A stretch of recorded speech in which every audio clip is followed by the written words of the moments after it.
Week 2 NFL DFS. Let's walk through a game-by-game breakdown of the top games to target and leverage plays to take advantage of ownership and value plays as well. Now, if you don't play DFS, stick around. You might find that you actually do want to play it, and if not, that's okay. This is still valuable information for your redraft leagues. You might not like it, but the San Francisco-New Orleans matchup has to be targeted in DFS. We've got Mac Jones starting for San Francisco at just 4K on DraftKings. You have to do it. Pricing alone makes it something that you have to do, but then when you factor in the solid performances that he had in Jacksonville last year and the incredible usage that he supplied to Brian Thomas Jr., it makes logical sense to run a Mac Jones, Ricky Pearsall stack.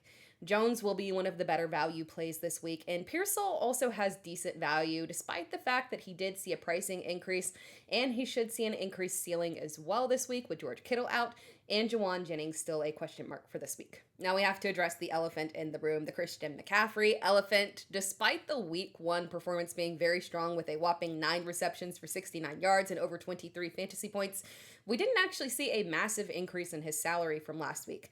As we are planning our lines for last week, we knew that Christian McCaffrey was going to be chalky. The injury situation definitely adjusted that a little bit.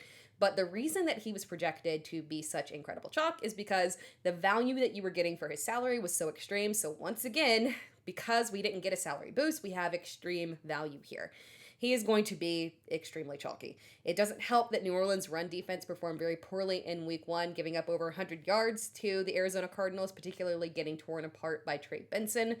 McCaffrey will be the highest owned running back on the slate. It is what it is. You still have to use him in your lines. Now, on the New Orleans side, you can run it back with Alvin Kamara. He's a decent play. Ownership might be a wee bit high this week, and the week 1 usage was weird. Now, what really intrigues me is Juwan at just 3,600 coming off a week where he led the Saints in routes run. It just makes a lot of sense. Despite the stellar week 1 performance, ownership is not coming on super high for Justin Fields. Buffalo's pass defense didn't actually give up a ton of volume. They were primarily gutted on the ground.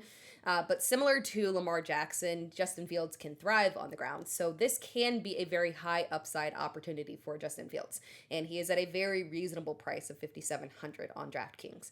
Garrett Wilson's pricing is just a wee bit off in terms of value, but you can stack it or you can play Justin Fields naked either way. That is really the only player that I would stack with him. Given the expected offense in this matchup, obviously you would want to naturally run this one back here. It is difficult to pinpoint who would be the highest opportunity here. The Jets were fairly neutral against the run last week, but they gave up strong pass volume. You could run this back with either Keon Coleman or Khalil Shakir. Ownership is not coming in super high on either one. Coleman is slightly cheaper at $5,100, so that is probably the direction that I would lean.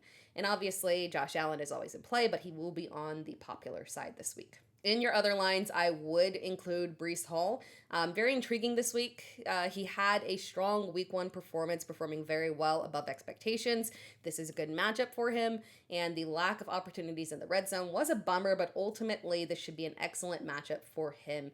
Receiving upside as well, and $6,200 is very reasonable. Drake May's week 1 performance was underwhelming, but I am very intrigued by this matchup against Miami. It is the perfect opportunity to jump on what could be a genuinely awful Miami defense that got lit up by Daniel Jones last week and see if it can repeat for 2 weeks in a row.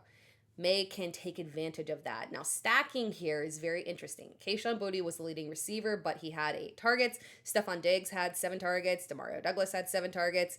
Hunter Henry also had 8 targets. Now, it was Boutte that was the most productive, and absolutely none of them are popping one over the other in terms of actual value per salary, but none of them are particularly expensive here. Douglas is $4,300, Boutte is $4,500, Diggs is $5K. A naked Drake May might be the move here, but if I were to stack it, I'd probably lean towards Kayshon Boutte or Hunter Henry. Miami is a bit of a mess. It's kind of difficult to trust anyone as a run back. It might not actually be necessary, but if you do, I would lean towards Devon Achane, of course. He is the only one that's really popping in terms of value, reliability, and floor.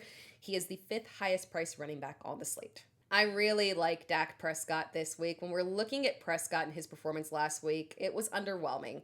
but a lot of that was not his fault. The yardage was low, and a lot of that had to do the drops with CeeDee Lamb. It was also not a good matchup as well. I love this week for a bounce back performance by both him and CeeDee Lamb. So it is CeeDee Lamb who I would stack with Dak Prescott.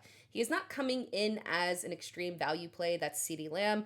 Unfortunately, that is because he is the second highest priced receiver on the slate, just $300 behind Jamar Chase on DraftKings. So he is a little overpriced.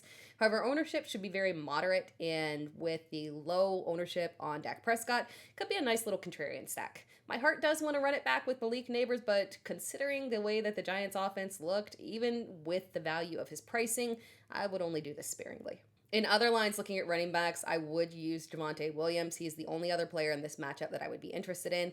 Williams had a strong week 1 performance and clearly dominated the snap count. He is the running back 1, and it is a very good matchup there. He's priced at $5,800, still very reasonable. Trevor Lawrence was a very popular play in week 1. The week 1 targeting of Trevor Lawrence by everyone, stacking with Brian Thomas, it did not work out at all. Massive bust, massive failure. But sometimes coming off of those performances, it is good to run it back. And to be fair, both Cincinnati and Jacksonville have to bounce back from their week 1 performances. Now, Joe Flacco against that Cincinnati defense last week actually thrived against them. It was just the 2 interceptions that were not his fault at all. It was his receivers bobbling the ball in the air. If those things didn't happen, the Joe Flacco play in DFS would have worked out perfectly.